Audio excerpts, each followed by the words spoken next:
వేదిక అలంకరించినటువంటి పెద్దలకి, నాతోటి యువజనులకు అందరికీ, విద్యార్థులకు 78వ స్వాతంత్ర దినోత్సవ శుభాకాంక్షలు.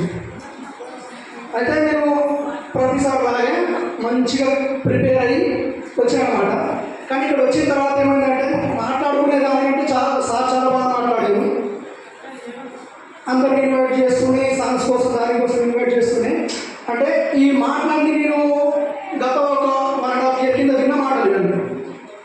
నేను ప్రిపరేషన్లో ఉన్నప్పుడు సార్ మాట్లాడుతున్న మాటలు నాకు మంచి ఆనందంగా కనిపిస్తున్నాయి. మా సార్ చెప్పినాయని, అంటే ఇప్పుడు ఒక గవర్నమెంట్ జాబ్ కొట్టాలి అంటే దానికి కనీసం 3 to 4 years నిరహార దీక్ష చేసినంత పని అవుతుంది అనమాట. అలా కఠోర దీక్ష చేస్తే తప్ప మనం జాబ్ కొట్టలేదు. ఈ సమయాల్లో అయితే అసలు కొట్టలేదు. కానీ ఇంకోటి ఏంటంటే ఇక్కడ చాలా బాగా నచ్చిన విషయం ఏంటంటే ఓల్డ్ స్టూడెంట్స్ అని చెప్తున్నారు, కానీ మీ ముగ్గురు చూస్తే నాకు ఒక బ్రదర్స్ లాగానే కనిపిస్తారు. మీరు 25 years ఎక్స్పీరియన్స్ అని చెప్తుంటే మాకు అసలు నమ్మాలనిపిస్తలేదు, నమ్మబుద్ధి ఎక్కలేదు. ఎందుకంటే ఇక స్టిల్ లైక్ బ్రదర్ లాగా కనిపిస్తారు వాళ్ళకి, స్టూడెంట్స్కి. అది బాగా అనిపిస్తుంది. సరే, ఇప్పుడు నేను చెప్పాలంటే చాలా చెప్పగలుగుతా, గంటల తరబడి మాట్లాడాలని కూడా మాట్లాడగలుగుతా. కానీ ఒకటి ఏంటంటే నేను ఇంతకుముందు లాస్ట్ రిపబ్లిక్ డే అప్పుడు మీకు ఒక పని చెప్పిన, ఏంటి, మీరు గేమ్స్ వీళ్ళల్లో ఉండడమే కాకుండా ఓన్లీ అమ్మాయిలే డాన్సులే కాకుండా అబ్బాయిలు కూడా చేయాలి, బాగుంటుంది, సాంగ్స్ కూడా పాడాలి అని చెప్పేసి ఒక మాట చెప్పారు కదా. దానికి మీరు రెస్పాండ్ అయ్యి ఇంతకు ఇద్దరు అమ్మాయిలు పాట పాడారు. I'm very happy about that. సరే, నేను ఇప్పుడు మీకోసం నేను ఒక చిన్న పాట పాడాలనుకుంటున్నా. పాట చాలా విలువలతో కూడుకున్న పాట, చాలా అర్థవంతమైన పాట.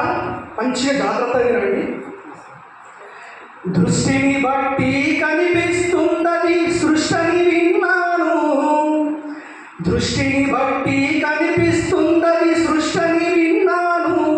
నీవది వేదం అన్నావు, నీవది వాదం అన్నాను, నీవది వేదం అన్నావు, నేనది వాదం అన్నాను.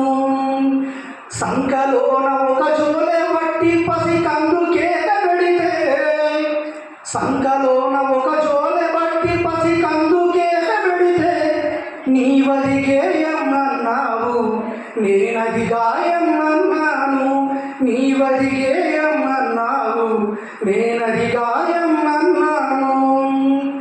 బలా ప్రదర్శన కోసం ఒకడు బాంబులు విసురుతుంటే, బలా ప్రదర్శన కోసం ఒకడు బాంబులు విసురుతుంటే, నీవది శౌర్యం అన్నాను, నేనది క్రౌర్యం అన్నాను, నీవది శౌర్యం అన్నావు, నేనది క్రౌర్యం అన్నాను.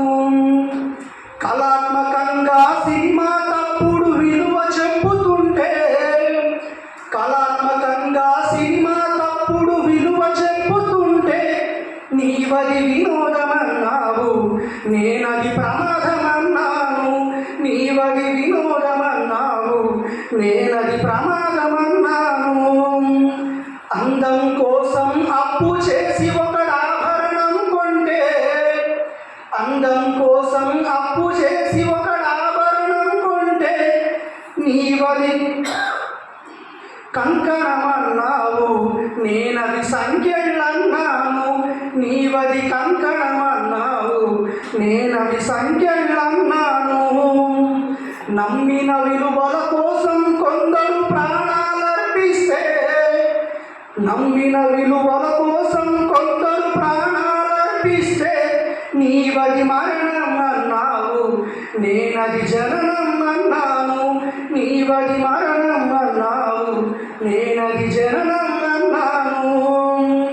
దృష్టిని బట్టి కనిపిస్తున్నది సృష్టిని విన్నాను, దృష్టిని బట్టి కనిపిస్తున్నది సృష్టిని విన్నాను.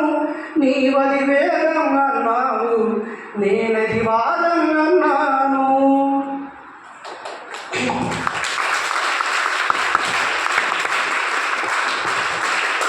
అయితే ఈ పాటలో చాలా అర్థం తాగుతుందన్నమాట. అయితే ఇంత నీకు పాడడానికి అర్థం అంటే ఈ పాట మనం బాగా టచ్ చేసింది.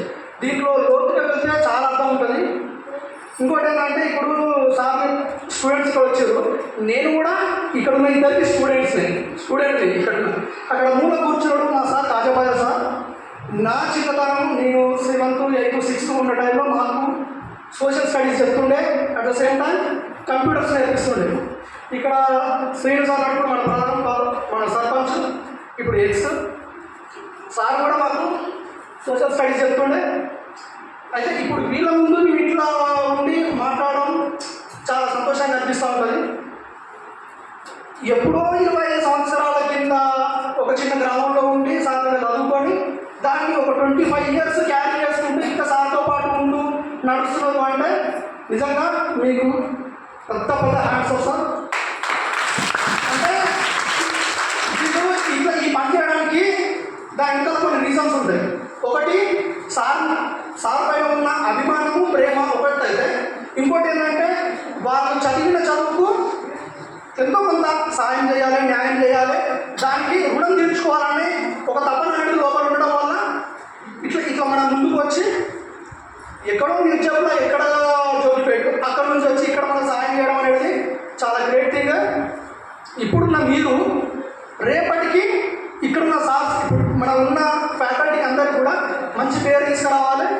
స్ట్రెంత్ అనేది చాలా తగ్గిపోయింది. ఇప్పుడు కూర్చున్న స్ట్రెంత్ మాకు సెక్షన్స్ ఉన్నప్పుడైతే ఒక సెక్షన్ అంత ఉంది. ఇప్పుడు ఈ స్ట్రెంత్ మేము 10th క్లాస్లో ఉన్నప్పుడు మాది 50 to 60 ఉంటుండే.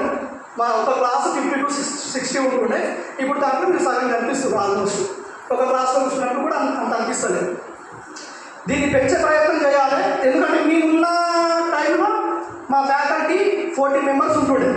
14 members మాకు ప్రతి సబ్జెక్ట్స్కి ఇద్దరు ఉంటుండే. నా లైఫ్లో బెస్ట్ ఫ్యాకల్టీ అంటే అదే. ఇప్పుడు నేను ఏం ఫీల్ అవుతున్నా అంటే ఆల్మోస్ట్ ఆ ఫ్యాకల్టీ కూడా నా కళ్ళ ముందు కనిపిస్తుంది. ఎందుకంటే స్టూడెంట్స్ ఉన్న చాలా తక్కువ, కానీ ఫ్యాకల్టీ మాత్రం నిండుగా కనిపిస్తుంది. ఫ్యాకల్టీ ముందుంది సార్. ఇప్పుడు మన ఉన్న గ్రామ పెద్దలకి అందరికీ కూడా ఒకటి తెలియజేస్తుంది ఏంటంటే ప్రతిసారి అనే మాటనే, కానీ ఇప్పుడు కన్నా ఇప్పుడు సమాన ప్రతిసారి అనే మాటే. కానీ ఇంతకుముందు ఫ్యాకల్టీ తక్కువ ఉంటుండే, అడగాలన్నా కూడా పేరెంట్స్ దగ్గరికి వెళ్ళాలన్నా కూడా భయం అయిపోండే. అంటే ఇక్కడ ఫ్యాకల్టీ లేదు మనం వెళ్ళి ఎత్తుకోండి.